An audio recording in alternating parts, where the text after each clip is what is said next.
Donc, sans plus tarder, Stéphane Rousseau, alors un pas de côté puisque c'est un animateur culturel, mais qui intervient aussi en milieu scolaire et qui donc peut nous faire part là de son expérience personnelle sur le sujet, comment transmettre la laïcité.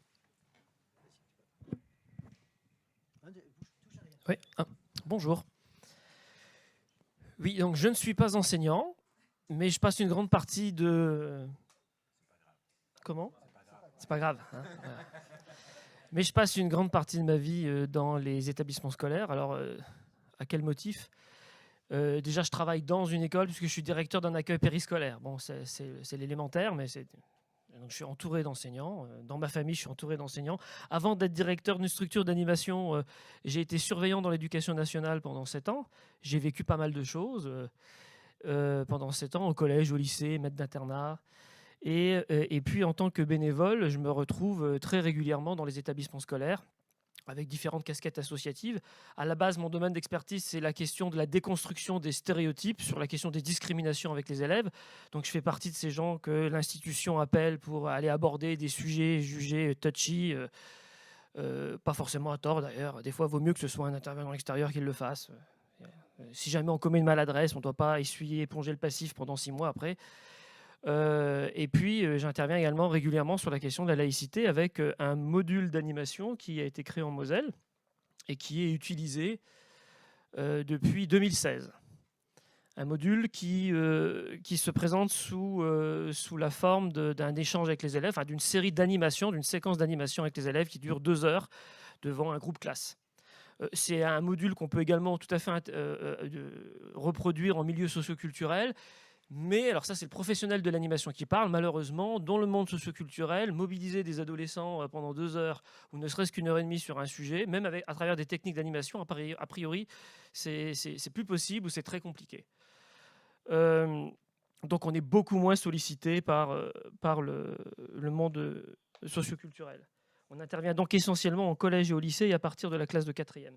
Et ce que je me propose de faire avec vous, dans le temps qui m'est imparti, c'est d'une part de faire un état des lieux de la manière dont je reçois en fait la parole des élèves et comment est-ce que je la décode, que je l'analyse, et ensuite la manière dont, quelles sont les préconisations pédagogiques que je pourrais faire et qui sont évidemment, ces préconisations sont, je l'espère, en adéquation avec l'état des lieux.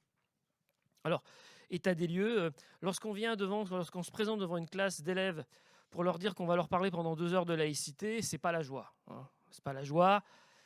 Bon, globalement, il y a la nonchalance traditionnelle de l'ado, voilà, il est 8 heures du matin, voilà. Un petit peu d'appréhension, c'est quelqu'un qu'on ne connaît pas, c'est pas un prof, on ne sait pas à quelle sauce on va être mangé. Et puis, il est vrai, le sujet peut faire peur à certains élèves. Alors, ils ne se sont pas forcément menacés, mais ils savent que ça risque de générer des tensions dans le groupe classe et créer un malaise. Hein, et ça, on n'aime pas, quoi. On n'aime pas. Donc, le sujet, il suscite pas l'enthousiasme. De la part des enseignants non plus, d'ailleurs. Hein. De la part des enseignants non plus. Il y a de l'appréhension à minima, hein, qu'on ne sait pas de la peur. Moi, j'ai eu des témoignages de profs quasiment en pleurs qui me racontaient des choses qu'ils avaient vécues qui n'étaient pas très sympathiques. Hein. Donc il y a de la peur, mais il y a souvent aussi un phénomène de surjeu. La peur, elle est tout à fait compréhensible, hein, mais elle est souvent surévaluée, quoi. Parfois, il y a des peurs complètement paralysantes et ça ne se justifie pas. Je vous dis, j'interviens avec le module depuis 2015, alors devant absolument tout type de public, mais uniquement le public, hein, pas le privé. Le privé, j'ai jamais été invité dans le privé. Mais tout type d'établissement, hein, d'établissements à la périphérie de grandes villes, en milieu urbain, rural, bon, voilà.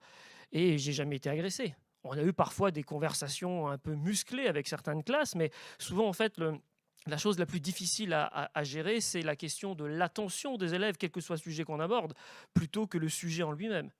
Donc, de la peur, de l'appréhension, tout à fait compréhensible, mais qui parfois est un peu paralysante, de la part des enseignants et des élèves. À chaud, lorsque je demande, alors j'ai pas exactement les mêmes résultats. Hein. Lorsqu'on demande comme ça, bon, on va parler pendant 2 heures, enfin, on va pas parler, on va faire des animations autour de la laïcité pendant 2 heures. La laïcité, comme ça, c'est pas un sujet que vous découvrez avec moi. Vous en avez déjà entendu parler, évidemment, notamment à l'école. Alors, ça vous fait penser à quoi ? Alors moi, les réponses que j'ai de la part, mais alors c'est systématique hein, de la part des élèves, c'est pas interdiction. Alors peut-être qu'ils le pensent, mais ils s'autorisent pas à le dire devant moi, ils me connaissent pas tout de suite, quoi. La première chose qu'ils me disent, c'est laïcité, ça nous fait penser à la religion. Religion, religion, religion, massivement. Laïcité, ça nous fait penser à la religion. Et vous voyez? Et quoi d'autre? Quoi d'autre? Ah, et ça nous fait penser, alors ils disent pas les valeurs, mais ils disent liberté, égalité, bon, fraternité, d'accord, voilà. Discrimination, ah, voilà. Et je leur demande, liberté, ça veut dire quoi pour vous liberté? C'est un mot qui est très large.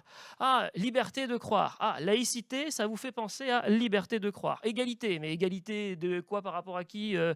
Égalité entre les religions, entre les croyants. Ah, d'accord. Et fraternité entre les croyants, je suppose. Hein. D'accord, ok. Voilà, donc massivement, les élèves comme ça, à chaud.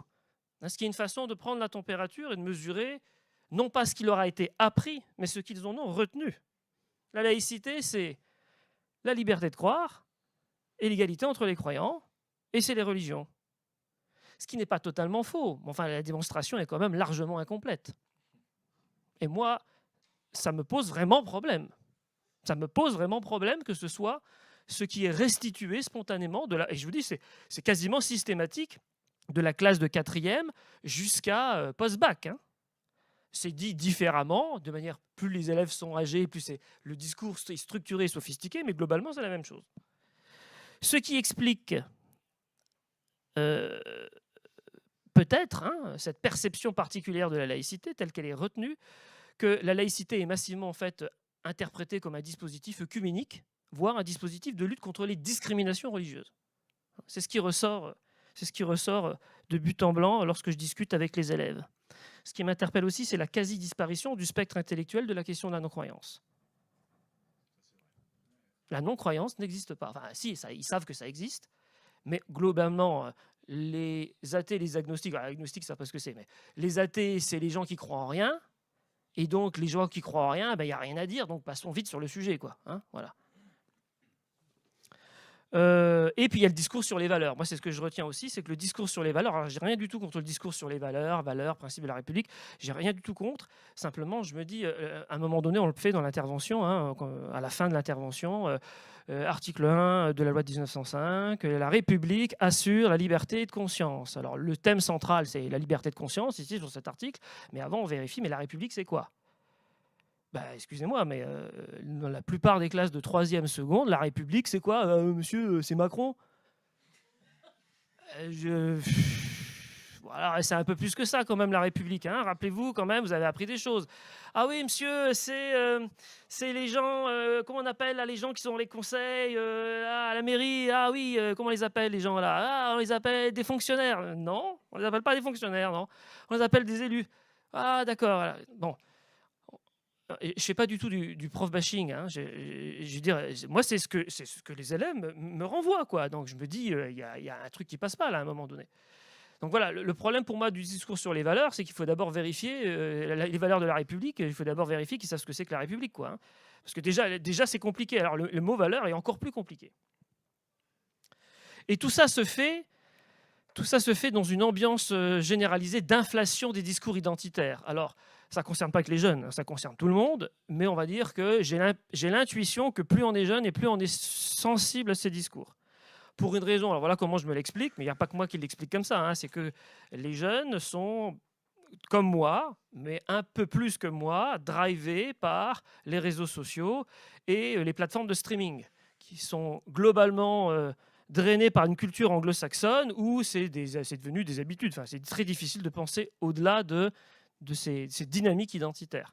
Donc il y a une inflation généralisée des discours identitaires, mais pas nécessairement des discours religieux, attention, hein. C'est tout type de discours identitaires et qui vont avoir tendance dans le groupe classe à s'influencer les uns les autres et à s'activer comme dans un réacteur nucléaire, quoi. Et notamment, mais pas seulement, sur le registre de la concurrence victimaire. Pas seulement, mais notamment par rapport à ça. Alors pourquoi est-ce que je vous en parle? Parce que d'habitude, j'interviens sur les sujets en lien avec l'homophobie. Donc moi, très régulièrement, des choses que je ne voyais jamais il y a 10 ans. Je me retrouve confronté dans la classe à des élèves qui affirment une identité LGBTQIA+, et de l'autre côté, des élèves qui affirment une identité religieuse, et moi, je suis au milieu, et j'essaye de décatégoriser un peu tout ça. Et ils se mettent très rapidement d'accord contre moi. Parce que celui qui apporte la nuance, c'est l'ennemi à abattre, dans un premier temps. Après, ils régleront leur compte entre eux.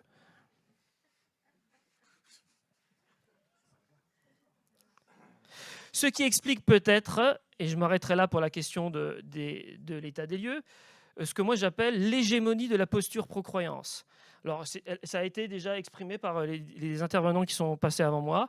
La religion c'est cool et critiquer la religion c'est pas bien. Ou dit autrement, dans la sociabilité juvénile de la France en 2024, c'est valorisant d'exprimer une identité religieuse et c'est pas valorisant du tout d'émettre un jugement critique par rapport à la religion.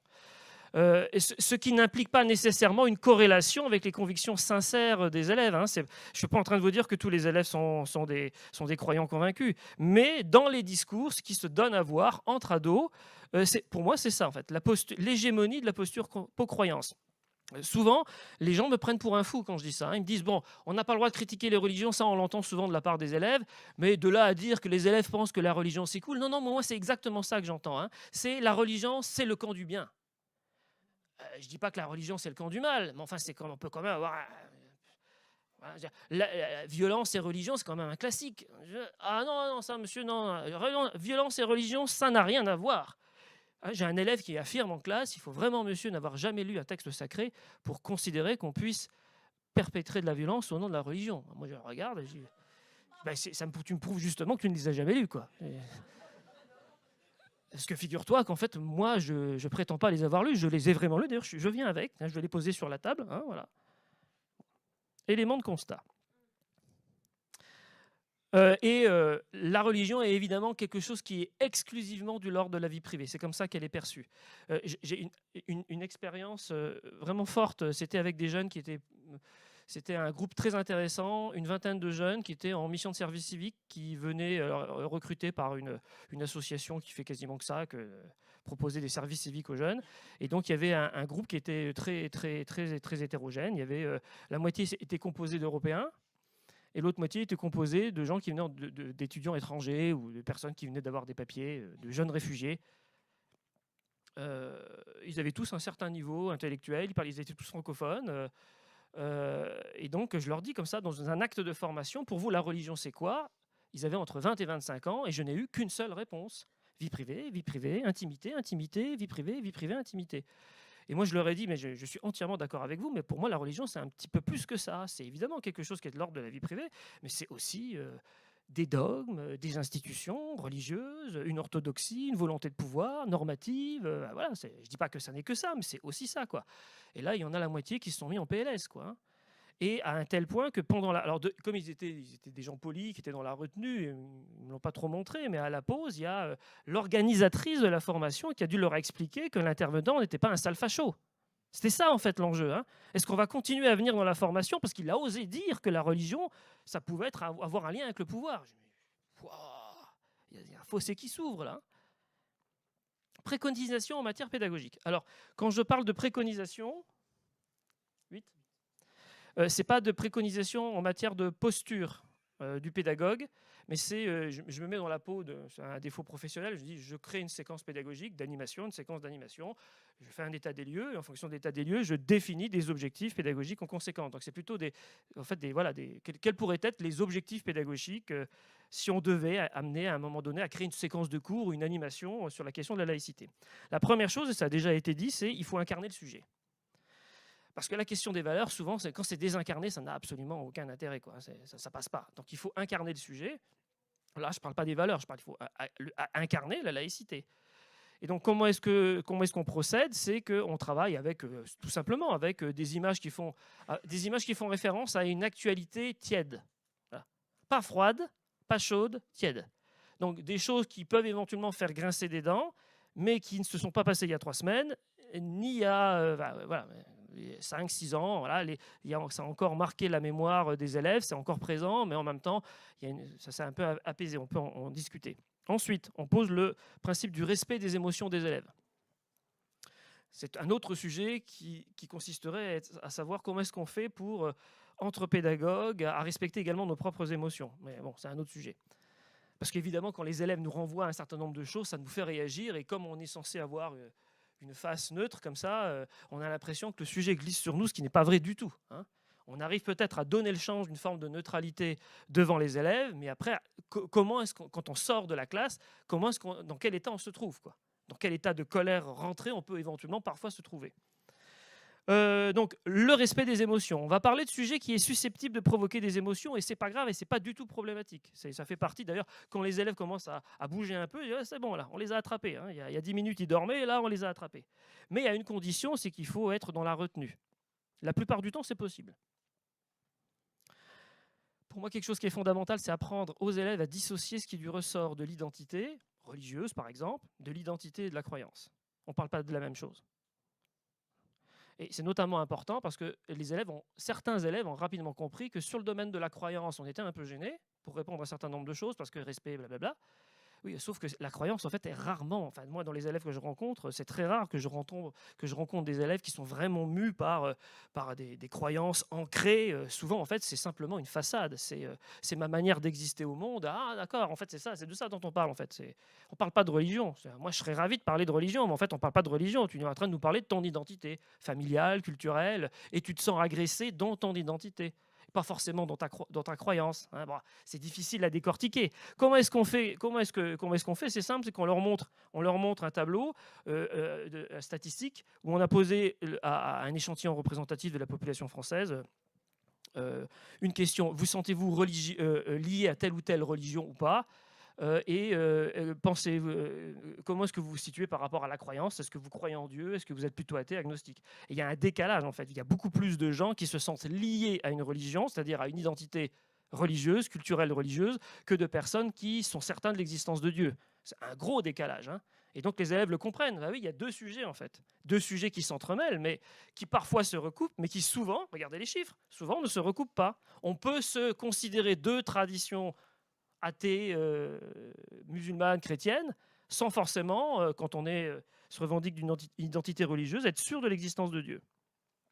Rendre visible la diversité dans la classe et dans la société. Parce que la liberté de conscience, oui, d'accord, c'est un truc qui est sympa, quoi. Sauf que c'est pas du tout acquis, notamment dans les classes. Quand on voit comment est-ce que les élèves se regardent comme ça, en chien de faïence, se mettent à avoir peur éventuellement, à dévoiler des choses, parce qu'on demande aux élèves de se positionner, mais de manière anonyme. Mais même l'anonymat fait peur parfois. Ça ne suffit pas à apaiser les angoisses de certains élèves. Je dis, vous voyez, la liberté de conscience, à la fois c'est quelque chose de précieux, et en même temps, on n'est pas sûr de tous en bénéficier. Hein. 3 minutes.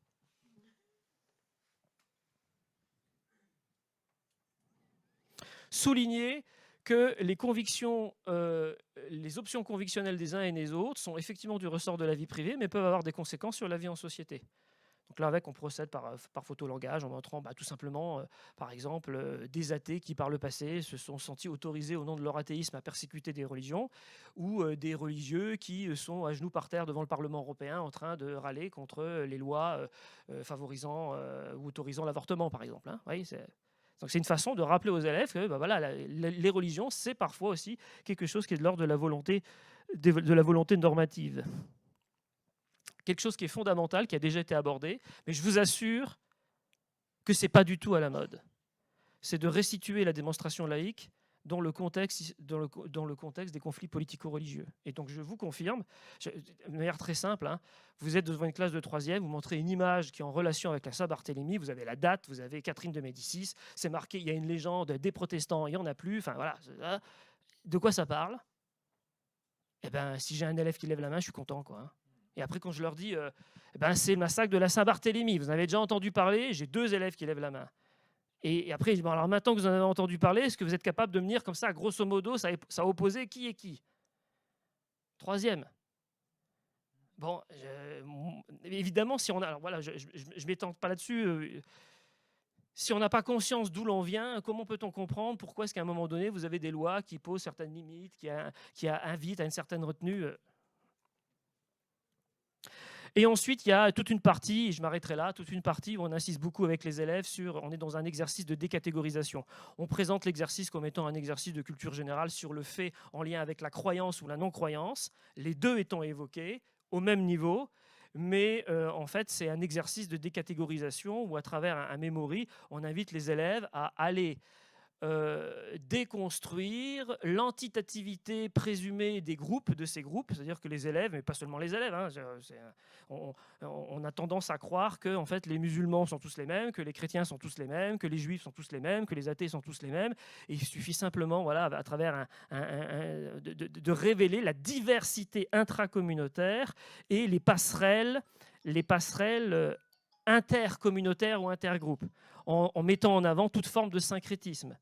Ça peut remuer certains élèves, hein, quand on leur dit, en fait, vous voyez, la religion à laquelle tu appartiens, tu prétends, tu crois qu'elle est très originale, en fait, elle a fait comme toutes les autres religions, c'est qu'elle s'est servie allègrement dans tout ce qu'il y avait avant et autour d'elle. Ça peut être un message assez puissant, quoi. Et donc voilà, là on est dans un exercice de décatégorisation. Pourquoi ? Parce que justement, je considère, et ce sera mon mot de la fin, que souvent sur les questions de laïcité, on n'est pas sur des questions. Ce qui pose problème avec les élèves, c'est pas toujours, ça peut arriver, mais c'est rarement en fait des questions de religion au sens strict. C'est souvent des questions d'identité. Et ce qui pose problème, c'est qu'on est dans des modèles de société où on va avoir tendance, les individus vont avoir tendance à se référer à des archétypes identitaires de plus en plus rigides et qui cohabitent de moins en moins facilement. Merci beaucoup.